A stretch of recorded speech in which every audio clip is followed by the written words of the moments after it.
தமிழ் சொந்தங்களுக்கு வணக்கம். ஒரு தலைவனுக்கும் ஒரு நடிகனுக்கும் என்ன வித்தியாசம் அப்படின்றத நம்ம அண்ணாமலை அவர்கள் ஒவ்வொரு நாளும் ப்ரூவ் பண்ணிட்டு இருக்கார். அது என்ன சம்பவம் அப்படின்றதும் மாணவர்களுக்கு அண்ணாமலை அவர்கள் ஒரு அன்பு வேண்டுகோள் வச்சிருக்காரு. ஒரு நடிகன் பின்னாடி போறது, துதிப்பாடுறது அதெல்லாம் நிறுத்துங்க அப்படின்ற மாதிரி சொல்லியிருக்கார். பட் இதை பார்த்த ஒரு சில நடிகர்களுக்கு வந்து ஐயோ இப்படியெல்லாம் வந்து பிளைண்டா நம்மள நிறைய பேர் பிலீவ் பண்ணாதான் நம்ம சிஎம் நடிகனா இருக்க முடியும், ஹை ஸ்டாரா இருக்க முடியும் அப்படின்ற மாதிரி ஒரு பயம் வந்திருக்கு. அது என்ன சம்பவம் அப்படின்றதும் அண்ணாமலை யாருங்க? அவருக்கு நாங்க ஏங்க பதில் சொல்லணும்? அவர் ஒரு என்ஜிஓ வச்சிருக்காரு. என்ஜிஓக்குலாம் பதில் சொல்ல வேண்டிய அவசியம் எங்களுக்கு இல்ல. அப்படின்னு சொல்லிட்டு இருந்த பலரும், இனிமேல் நீங்க பதில் சொல்ல வேண்டிய நேரம் வந்துருச்சு. அது என்ன சம்பவம்? அப்படின்ற எல்லாத்தையும் தான் இன்னைக்கு வீடியோல பார்க்க போறோம். அண்ணாமலை அவர்கள் என்ஜிஓ வச்சிருக்காரு. அவருக்கெல்லாம் நாங்க பதில் சொல்லணும். ஏன்னா, அண்ணாமலை அவர்கள் தமிழ்நாட்டுல தான் இருக்காரு. தமிழ்நாட்டு பிரச்சனைக்கு குரல் கொடுத்துட்டு தான் இருக்காரு. அதாவது ஒரு காட்டுல எத்தனை விலங்குகள் இருந்தாலும், சிங்கம் அப்படின்ற ஒரு விலங்க பார்த்தா காடே அதிரும். அந்த மாரி தான் அந்த மனுஷன் இயக்கத்துல இருந்தாலும் சரி, கட்சியில இருந்தாலும் சரி, ஐபிஎஸ்ஸா இருந்தாலும் சரி, அவரோட நேர்மையும், அவரோட நியாயமும் அப்படின்றத பார்த்து அத்தனை பேரும் பயப்படுவாங்க. அப்படி ஒரு சிலர் பயத்துல தான் அண்ணாமலைய பத்திலாம் நான் ஏன் பேசணும் அப்படின்றாங்க. அதாவது இவங்களுக்கெல்லாம் பதில் இல்ல. அண்ணாமலை அவர்கள் கேட்கிற கேள்வி கூட புரியாது அப்படின்றதான் உண்மை. அதனால பயத்துல கதறிட்டு இருந்தாங்க. அண்ட் கேள்வி கேட்டா கூட அவருக்கெல்லாம் நாங்க எங்க பதில் சொல்லணும், அவர் என்ஜிஓ வச்சிருக்காரு அப்படின்னாங்க. ஆனால் இனிமேல் நீங்க அதை சொல்ல முடியாது. ஏன் அப்படின்னா அண்ணாமலை அவர்கள் ஆகஸ்ட் 3ஆம் வாரம் பார்த்தோம் அப்படின்னா கட்சி கட்சி பெயரை அறிவிக்க போறதா ஒரு இன்ஃபர்மேஷன் வந்திருக்கு. ஸோ ஆகஸ்ட் 3ஆம் வாரம் நமக்கு தெரிஞ்சிடும் அஃபிஷியலா நம்மளோட பார்ட்டி நேம் என்ன, நம்மளோட கட்சி கொடி என்ன அப்படின்றது தெரிஞ்சிடும். ஸோ இனிமேல் நீங்க வந்து ஒரு என்ஜிஓ தானே அண்ணாமலை அப்படின்லாம் நீங்க உருட்ட முடியாது. So prepare ஆயிக்கோங்க. அண்ணா வந்து களத்துல இறங்க போறதுக்கு ரெடியா இருங்க அப்படின்ற மாதிரி தான் இருக்கு. அண்ட் அடுத்த பார்த்தோம் அப்படின்னா நம்ம அண்ணாமலை அவர்கள் பொள்ளாச்சியில சரஸ்வதி தியாகராஜா காலேஜ்ல சீஃப் கெஸ்டா கூப்பிட்டுருந்தாங்க. அங்க போய் அவர்களுக்கு மாணவர்கள் கிட்ட பேசின விஷயங்கள் இருக்கு இல்லையா, அதெல்லாம் தான் கேட்கும்போது மாணவர்கள் தயவு செஞ்சு உங்களுக்கு அண்ணாமலையை பிடிக்குது பிடிக்கல நீங்க சப்போர்ட் பண்ணுங்க, அதெல்லாம் செகண்டரி. அதை தாண்டி அவர் என்ன சொல்ல வர்றார், மாணவர்களுக்கு அவர் என்ன சொல்றார் அப்படின்றத டெஃபினட்டா தெரிஞ்சுக்கணும். ஏன்னா அந்த மனுஷன் சொல்ற இன்ஃபர்மேஷன் எல்லாமே வந்துட்டு உங்களுக்கு யூஸ்ஃபுல்லா தான் இருக்க போகுது. ஏன்னா இப்ப என்ன சொல்றாரு அப்படின்னு பார்த்தோம்னா, ஒரு நாளையில நமக்கு 24 ஹார்ஸ் இருக்கு அப்படின்னா தூங்குற நேரத்தை தவிர நம்ம மற்ற நேரங்கள்ல பயன்படுத்திக்கணும். அதுவும் இந்த காலேஜ் படிக்கிறவங்க அப்படின் போது இந்த கல்லூரி பருவத்தை நீங்க தயவு செஞ்சு வேஸ்ட் பண்ணிடாதீங்க. ஏன்னா இந்த இடத்துல மட்டும்தான் நம்ம எல்லாத்தையும் கத்துக்க முடியும். நமக்கு பாட தெரியல, ஆட தெரியல, ஒழுங்கா இங்கிலீஷ் பேச தெரியல, ஸ்டேஜ் ஏற தெரியல அப்படின்னா கூட எல்லாத்தையும் நம்ம கத்துக்கிறதுக்கு இதுதான் இடம். ஏன்னா காலேஜை விட்டு நீங்க வெளியே போயிட்டீங்க அப்படின்னா நீங்க ஒரு ஃபினிஷ்டு ப்ராடக்ட். உங்களை வந்து யாரும் உங்களுக்கு இனிமேல்லாம் ட்ரையல் அண்ட் எரர்லாம் உங்களை பார்த்துட்டு இருக்க மாட்டாங்க. உனக்கு எல்லாமே தெரிஞ்சிருக்கணும். இல்லையா உனக்கு ஒண்ணுமே கிடையாது, வேலை கிடையாது, ஒன்றும் கிடையாது அப்படின்ற ஆயிரும். காலேஜ் படிக்கும் போதே இதெல்லாம் தெரிஞ்சு லைப்ரரி போங்க, ஒர்க் ஷாப்ஸ் போங்க. உங்களுக்கு நீங்களே வந்துட்டு நிறைய ப்ரோக்ராம்ஸ் கண்டக்ட் பண்ணி உங்களுக்கு ஸ்டேஜ் ஏற்கிற தெரியுதா, பேச தெரியுதா அப்படின்ற மாதிரி அனுபவங்களை கத்துக்கோங்க. ஏன்னா வெளியே போகும்போது நீங்க ஒரு ஃபுல்ஃபில்டா போகணும். ஏன்னா மற்றவங்க யாரும் உங்களுக்கு இந்த ஆப்பர்ச்சுனிட்டி தர மாட்டாங்க. நீங்க ஒரு ஃபினிஷ்டு ப்ராடக்டா இருப்பீங்க. அதனால இந்த இடத்தை நல்லா பயன்படுத்துங்க அப்படின்னு சொல்லியிருக்காரு. ஏன்னா நம்மளோட மைண்ட் செட்லாம் எப்படி இருந்தது அப்படின்னா, நல்லா ஸ்கூல் படிக்கும்போது அப்பா ஸ்கூல் படிக்கிற வரைக்கும் தான் கஷ்டம், காலேஜ் வந்துட்டோம்னா ஜாலியா இருக்கலாம், காலேஜ் லைஃபை ஜாலியா என்ஜாய் பண்ணலாம் அப்படிதான் பலரும் நினைச்சிட்டு இருக்காங்க. ஏன்னா ஸ்கூல்ல நான் தான் படிச்சுக்கிட்டே இருக்கணும், காலேஜ் வந்தா ஜாலியா இருக்கலாம் அப்படின்னு. ஆனால் அப்படி நினைக்கிற மாணவர்கள் என்ன மாதிரி காலேஜ் படிக்கும்போது ஜாலியா இருக்கலாம் அப்படின்னு நினைச்சீங்கன்னா அதுக்கப்புறம் வாழ்க்கை ரொம்ப கஷ்டமா இருக்கும் அப்படின்றதையும் ஞாபகம் வச்சுக்கோங்க. அதுதான் எனக்கு ரொம்ப பிடிச்சது. அண்ணாமலை அவர்கள் கிட்ட அவரோட ஒரு ஸ்பெஷல் குவாலிட்டியா நான் பாக்குறது என்ன அப்படின்னா, எல்லாரையும் ஒரே மாதிரி ஈக்குவலா ட்ரீட் பண்ணணும் அப்படின்னு அவர் நினைப்பார். அதை அங்க இருக்கிற மாணவர்களுக்கும் சொல்லி கொடுக்குறாரு. அதாவது உங்களோட பிரின்சிபல் இருப்பாங்க இல்லையா, அவங்கள உங்களுக்கு தெரியும், அவங்களுக்கு நீங்க மரியாதை கொடுக்குறீங்க. அதே மாதிரி உங்களோட வாட்ச்மேன் இருக்கார் இல்லையா, அவரோட பேரை தெரிஞ்சு வச்சுக்கோங்க, அவருக்கும் நீங்க மரியாதை கொடுக்கணும். எப்படி ஒரு பிரின்சிபல் அப்படின்றவங்க உங்களுக்கு காலேஜ்ல நாலேஜ் கொடுக்குறாங்களோ அதே மாதிரி இந்த வாட்ச்மேன் அப்படின்னு இருக்கார் இல்லையா, அவரு கூட உங்களை இங்க காட் பண்றதே அவங்க தான், உங்களை பாத்துக்கிறது பாதுகாப்பு கொடுக்கறது அவங்க தான். ஸோ அவங்களையும் நீங்க தெரிஞ்சு வச்சுக்கணும் அப்படின்னு சக மனிதர்களை எப்படி மதிக்கணும் அப்படின்ற ஒரு அழகான பண்பை அண்ணாமலை அவர்கள் ரொம்ப அழகா அந்த மாணவர்களுக்கு சொல்லி கொடுத்தாரு. ஏன்னா இன்னைக்கு அந்த இது யாருக்குமே கிடையாது.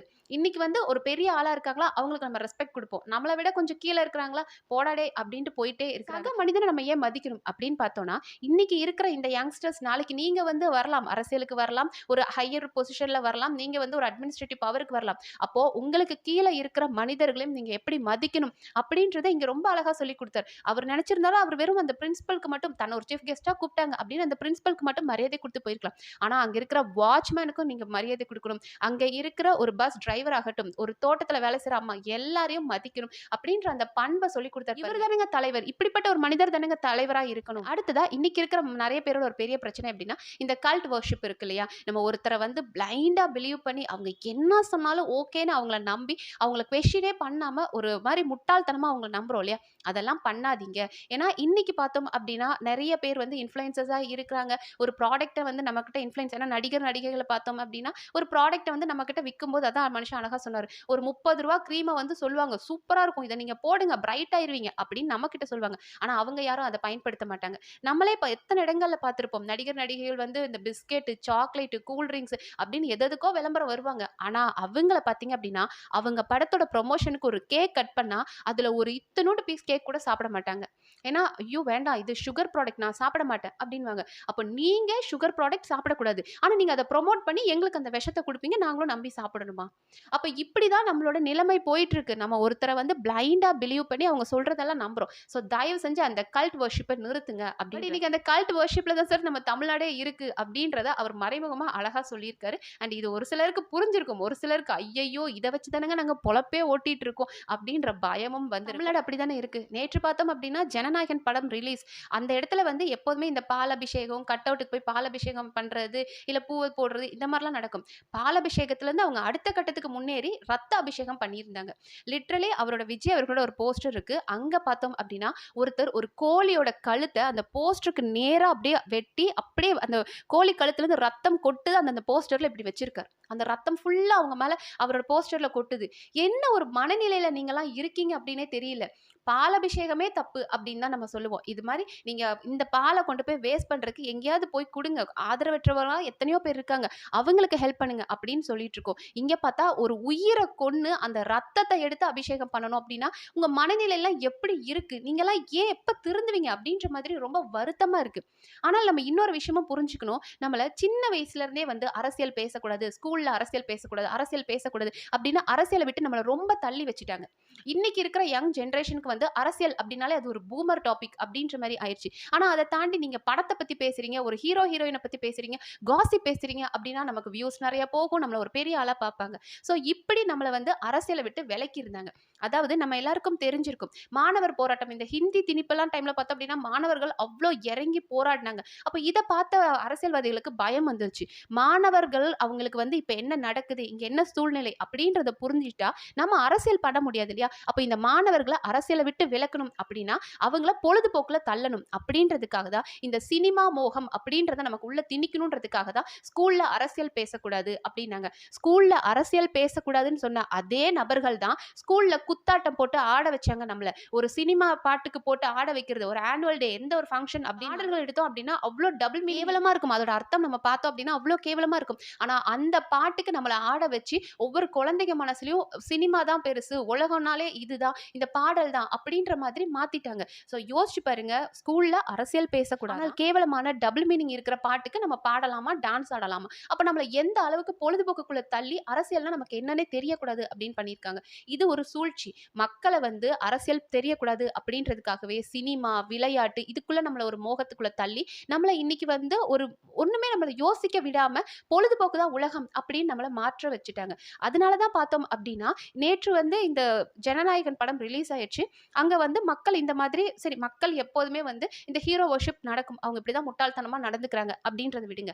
ஆனால் அமைச்சர்கள் நேத்து பண்ணது ரொம்ப கேவலமா இருந்தது. அசிங்கமா இருந்தது நிஜமாவே. அதாவது ஒரு சிஎம் இப்ப எனக்கு விஜய் அவர்கள பிடிக்குது, பிடிக்கல. அது செகண்டரி. ஆனால் அவருக்கு நான் குடுக்க வேண்டிய மரியாதைய நான் குடுத்து தான் ஆகணும். ஏன்னா இத்தன கோடி மக்கள் அவருக்கு ஓட்டு போட்டிருக்காங்க. அப்ப அந்த மக்களுக்காக நான் அவருக்கு மரியாதை குடுக்கணும். அப்படின்னு நாம குடுக்குறோம்ல. பிடிக்கலனாலும் விஜய் சார நான் மரியாதை தான் பேசுவேன். அவர் எனக்கு சிஎம் தமிழ்நாட்டோட சிஎம்ன்ற மரியாதை நான் குடுப்பேன். அப்போ அதே மாதிரி அங்க இருக்கிற அமைச்சர்களும் என்ன நினைக்கணும்? உங்கள யாருன்னே தெரியாது.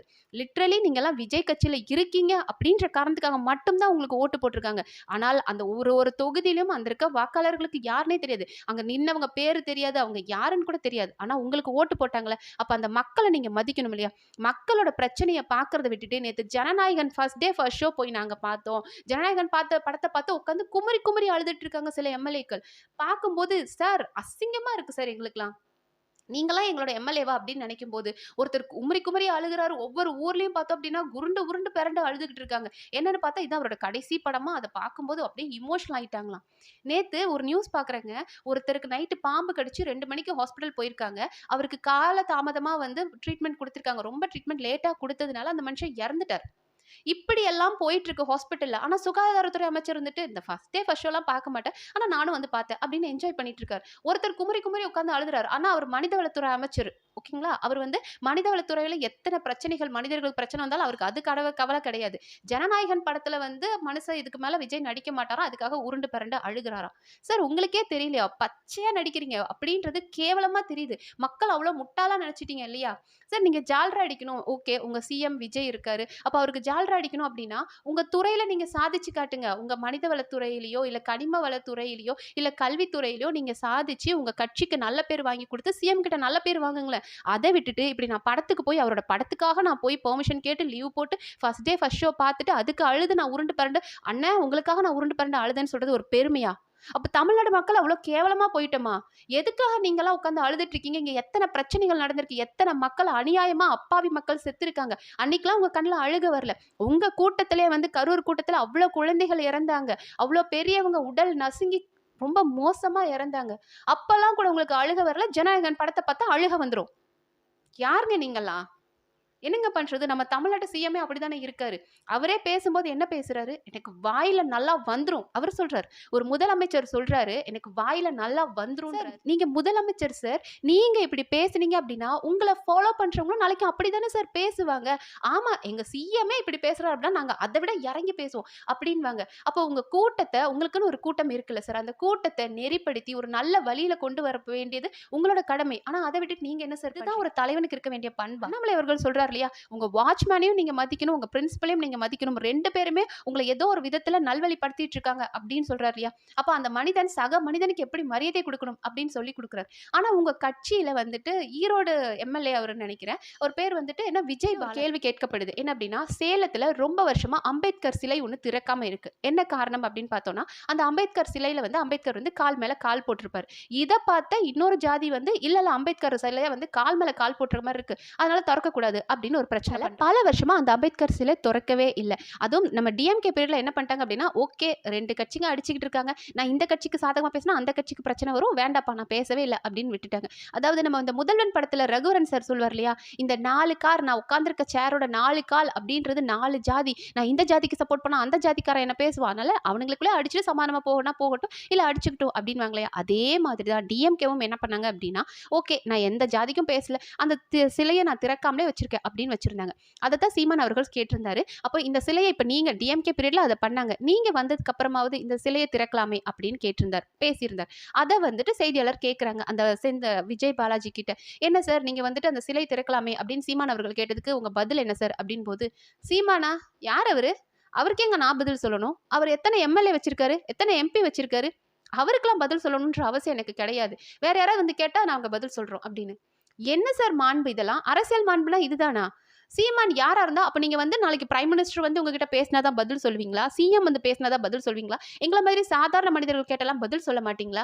அவர் வந்து ஜெயிக்காம இருக்கலாம். அவர் டெபாசிட் வாங்காம இருக்கலாம். ஆனா அவர ஒரு 20,00,000 மக்கள் அவருக்கு ஓட்டு போட்டிருக்காங்க. அப்ப அந்த 20,00,000 பேர் மக்களோட பிரதிநிதி அவரு. அப்ப அவருக்கு குடுக்க வேண்டிய மரியாதை நீங்க அந்த இடத்துல குடுத்திருக்கணும். அத விட்டு சீமான்லாம் யாருங்க? அவர்கிட்ட என்னங்க ஓட்டு இருக்குது? அவருக்காக நான் ஏன் பதில் சொல்லணும்? அப்படின்னா உங்களுக்கு பதில் தெரியாதுன்னா பதில் தெரியாதுன்னு சொல்லணும். அத விட்டுட்டு அவருக்கு நான் பதில் சொல்ல முடியாது அப்படின்றாங்க. என்ன அரசியல் மாண்பு நீங்க எல்லாம் பழகியிருக்கீங்க? காமராஜர் ஐயா இருக்கார் இல்லையா? அவர் வந்து காங்கிரஸ் கட்சியை சேர்ந்தவர். அண்ணாதுரை அவர்கள் வந்து திமுகவை சேர்ந்தவர். ஆனால் அண்ணாதுரை அவர்கள் ஒரு தடவை வந்து இங்க அமெரிக்கா போயிருக்காரு. அங்க அதிபரை சந்திக்கணும் அப்படின்னு இருக்காரு. நிக்சன் அவரோட பேரு. அங்க போய் சந்திக்கணும் அப்படின்னு போயிருக்காரு. பட் அந்த அவர் வந்து அதிபர் வந்து நம்மளோட அண்ணாதுரை அவர்களை சந்திக்க மாட்டேன் அப்படின்ட்டாராம். ஆனால் அதே நிக்சன் அவர்கள் நம்ம தமிழ்நாட்டுக்கு ஒரு தடவை வந்திருக்கும் போது ஐயா காமராஜரை பார்க்கணும்னு ஆசைப்பட்டாராம். அப்போ காமராஜர் ஐயா கிட்ட வந்து சொல்றாங்களா, இப்படி அவர் உங்களை பார்க்க வந்திருக்காரு, இவரே உங்களை பார்க்க வந்திருக்காரு அப்படின்னு போது, ஆஹா அவரெல்லாம் நான் பார்க்க முடியாது அப்படின்ட்டு நம்ம காமராஜர் ஐயா சொல்லிட்டாங்களா. எல்லாருக்கும் ஷாக். அதிபர் உங்களை பார்க்க வந்திருக்காரு, நீங்க இப்படி சொல்றீங்களே சார் அப்படின்னு போது, நம்ம அண்ணாதுரை போய் அங்க பார்க்கணும்னு சொல்லும் போது அவன் பார்க்க மாட்டேன்ட்டான். அப்படிப்பட்டவனை நான் ஏன் பார்க்கணும் அப்படின்னாரு. இவங்க 2 பேரும் வேற வேற கட்சி. ஒருத்தர் காங்கிரஸ், ஒருத்தர் டிஎம்கே. ஆனாலும் ஏன் அன்னைக்கு அந்த மனுஷன் பேசினார் அப்படின்னா, நீ வந்து என்னோட எதிரி கட்சியா இருக்கலாம், உனக்கும் எனக்கும் கொள்கை கோட்பாடு வேறையா இருக்கலாம். கட்சியோட பிரதிநிதி இத்தனை மக்களோட ஆதரவு இருக்கு அப்படின் போது நான் உனக்கு ஒரு அங்கீகாரம் கொடுக்கணும். அப்படி உன்னை ஒருத்த மதிக்கல அப்படின்னா அவனை நானும் மதிக்க மாட்டேன் அப்படின்னாரு. அப்போ அந்த மனுஷனோட மாண்பு எங்க இருக்கு? அரசியல் மாண்புனா அதுதான். உங்களுக்கு அவர் எதிரி கட்சியா இருந்தாலுமே கேட்ட கேள்விக்கு நீங்க பதில் சொல்லணும். நாளைக்கு எங்கள மாரி ஒரு சாதாரண மனிதர் பாமர மக்கள் வந்து கேட்டா நீங்க பதில் சொல்ல மாட்டீங்க. சிஎம், பிஎம் வந்து கேட்டதா பதில் சொல்வீங்க. இதற்காக தான் அண்ணாமலை அண்ணா பார்த்தோம் அப்படின்னா, ஒவ்வொரு மாணவர்கள்கிட்டயும், குழந்தைகள்கிட்டயும் நீங்க எல்லாருக்கும் மரியாதை குடுக்கணும். அவர் எதுக்குங்க வாட்ச்மேனுக்கு போய் நீங்க மரியாதை குடுக்கணும்? உங்க ஸ்கூல் பஸ் டிரைவருக்கு நீங்க மரியாதை குடுக்கணும். தோட்டத்துல வேலை செய்றவங்களுக்கு மரியாதை குடுக்கணும் அப்படின்னு ஏன் சொல்லிக் குடுக்குறாரு? நாளைக்கு நீங்க தான் ஒரு லீடர்ஸ். நீங்க நாளைக்கு ஒரு தலைவர்களா வரப்போறீங்க. நம்ம சமுதாயத்த கட்டமைக்க போறது நீங்க தான். அப்போ எல்லாரையும் நீங்க ஈக்குவலா ட்ரீட் பண்ணணும் அப்படின்றத இன்னைக்கே சொல்லிக் குடுக்குறாரு. அன்னைக்கு அந்த விஜய் பாலாஜிக்கு யாராவது அப்படி சொல்லிக் குடுத்திருந்தாங்க அப்படின்னா, யார் கேள்வி கேட்டாலும் பதில் சொல்ல வேண்டிய கடமை என்து. ஏன்னா அந்த பொறுப்புல நான் இருக்கேன்னு பதில் சொல்லியிருப்பார். ஆனால் இன்னைக்கு அவருக்கு அது தெரியவே மாட்டேங்குது. அதுக்காக தான் அண்ணாமலை அவர்கள் சொல்லிக் குடுத்துக்கிறாரு. மாணவர்கள் கிட்ட நீங்க எல்லாருக்கும் மரியாதை குடுக்கணும். எல்லாரையும் ஒரே மாதிரி நடத்தணும். அதனால தான் அண்ணாமலை அண்ணா இதை எல்லாருக்கும் சொல்லிக் குடுத்துட்டு தலைவன் யார் அப்படின்றது இங்க ரொம்ப அழகா தெரியும். ஒவ்வொரு சக மனிதனையும் மதிப்ப அவனுக்கு மரியாதை சொல்லிக் கொடுப்ப அப்படின்ற ஒரு தலைவனா, இல்ல வாயில நல்லா வருது அவனுக்கெல்லாம் நான் ஏன் பதில் சொல்லணும் அப்படின்றவங்க நமக்கு தலைவனான்றத நாம தான் யோசிக்கணும். இளைஞர்கள் தயவு செஞ்சு புரிஞ்சுக்கோங்க. நீங்க ஒருத்தரை தலைவனா பார்க்கணும். அதுக்கான அந்த பண்பு இருக்குதா அப்படின்றத பாருங்க. அவர் படத்துல நல்லா நடிக்கிறாரு, கியூட்டா சிரிக்கிறாரு அப்படின்றத பார்க்கறத விட நல்ல ஒரு குடிமகனா இருக்காரா, நாளைக்கு தலைவனா இந்த தமிழ்நாட்டை வழிநடத்துற தகுதி இருக்கா அப்படின்றத பாருங்க. நீங்க ஒரு சிலர் ஒத்துக்கலனாலும் ஒரு சிலர் சொல்லுவாங்க இல்ல இல்ல விஜய் தான், விஜயோட ஆட்சி தான் இனி அப்படின்வாங்க. ஆனால் நீங்க ஒத்துக்கிட்டாலும் உண்மையான ஒரு தலைவனா, அந்த தகுதியான தலைவனா நான் அண்ணாமலை அவர்கள பார்க்குறேன். ஸோ தயவு செஞ்சு யங்ஸ்டர்ஸ் நீங்களும் உங்க கூட இருக்கிறவங்க கிட்ட பேசுங்க. அண்ட் நாளைக்கு இப்ப பெரியவங்க யாராவது பார்த்தீங்கன்னா, உங்க வீட்டு பிள்ளைகளுக்கு சொல்லிக் குடுங்க. ஒரு தலைவனுக்கு என்ன பண்பு இருக்கணும். ஒரு தலைவன் அப்படின்னா அவன் மட்டும் நல்லா இருந்தா பத்தாது. அவனுக்கு கீழ இருக்கிறவங்களுக்கும் அழகான ஒரு வழிகாட்டலா இருக்கணும். மீன பிடிச்சு குடுக்கிறவன் நல்ல குரு கிடையாது. மீன் பிடிக்க கத்து குடுக்கிறவன் தான் நல்ல குரு அப்படின்வாங்க. அந்த மாதிரி ஒரு குரு ஸ்தானத்துல ஒரு நல்ல தலைவனா நான் அண்ணாமலை அவர்கள பார்க்குறேன். நீங்க இத பத்தி என்ன நினைக்கிறீங்க? அண்ணாமலை அவர்கள பத்தின உங்களோட பார்வை என்ன? அப்படின்றத கமெண்ட் செக்ஷன்ல சொல்லுங்க. அண்ட் இந்த மாதிரியான வீடியோக்கள் தெரிஞ்சுக்க நம்ம சேனல சப்ஸ்கிரைப் பண்ணி சப்போர்ட் பண்ணுங்க. நன்றி.